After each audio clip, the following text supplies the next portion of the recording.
হযরত খিজির আলাইহিস সালাতু ওয়াস সালামের কাছে একজন ব্যক্তি গেলেন, গিয়ে বলছেন, হুজুর আপনি আমার জন্য দোয়া করেন, আমি পৃথিবীর সবচেয়ে সুখী মানুষ হতে চাই।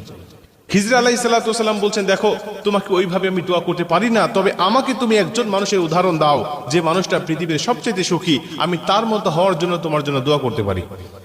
তিনি বলছেন, হুজুর তাহলে কিছুক্ষণ সময় দেন, আমি একটু খুঁজে বের করে দেখি পৃথিবীতে সুন্দর মানুষ, সুখী মানুষ কে আছে। উনি খুঁজতে লাগলেন, দিক বিদিক তিনি ছুটতে লাগলেন, মানুষকে বলা বলি করতে লাগলেন, পৃথিবীতে সবচেয়ে সুখী মানুষ কে, আমাকে দেখায় দাও, আমি তার কাছে যাব। কোন এক এলাকায় গেলেন এবং সেখানের মানুষেরা বলতে লাগলেন যে অমুক এলাকায় অমুক জায়গায় একটি ব্যক্তি থাকে, তার জীবনে কোনো দুঃখ কষ্ট নাই, তার জীবনে কোনো অভাব নাই, তার জীবনে সবকিছু আল্লাহ পাক ভরপুর করে দিয়েছে, অতএব তার কাছে গেলেই তুমি জানতে পারবে।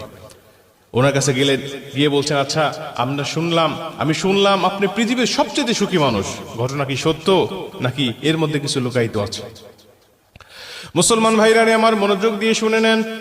ওই লোকটি ডাক দিয়া বলেন, আল্লাহর বান্দা, আমি পৃথিবীর সবচেয়ে সুখী মানুষ হিসাবে মানুষ আমাকে জানে, কিন্তু আমার ভিতরেও কিছু কষ্ট রয়েছে, দুঃখ রয়েছে, যেটা মানুষকে আমি বুঝাইতে দেই না, মানুষকে আমি বুঝতে দেই না, মানুষকে আমি জানতে দেই না।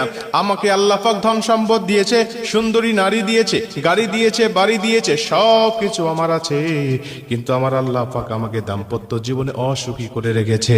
পৃথিবীর জমিনে কোনো মানুষ কিন্তু পরিপূর্ণ সুখী হতে পারে না, পৃথিবীর জমিনে কোনো মানুষকে আমার আল্লাহ পাক পরিপূর্ণ সুখ দান করবে না। পরিপূর্ণ সুখ দান করবে আমার আল্লাহ পাক একমাত্র মানুষগুলোকে জান্নাতের ভিতরে, শুধুমাত্র জান্নাতের ভিতরেই আল্লাহ পাক পরিপূর্ণ সুখ মানুষকে দান করবে। অতএব আপনার কপালে যখন দুঃখ আসবে, কষ্ট আসবে, যখন মানুষ আপনাকে আঘাত করবে, তখন আপনি সূরা ইউসুফের ছোট্ট একটি আয়াত তেলাওয়াত করবেন, সূরা ইউসুফের ৮৬ নম্বর আয়াতের লাস্টের একটা অংশ, ইন্নামা আশকু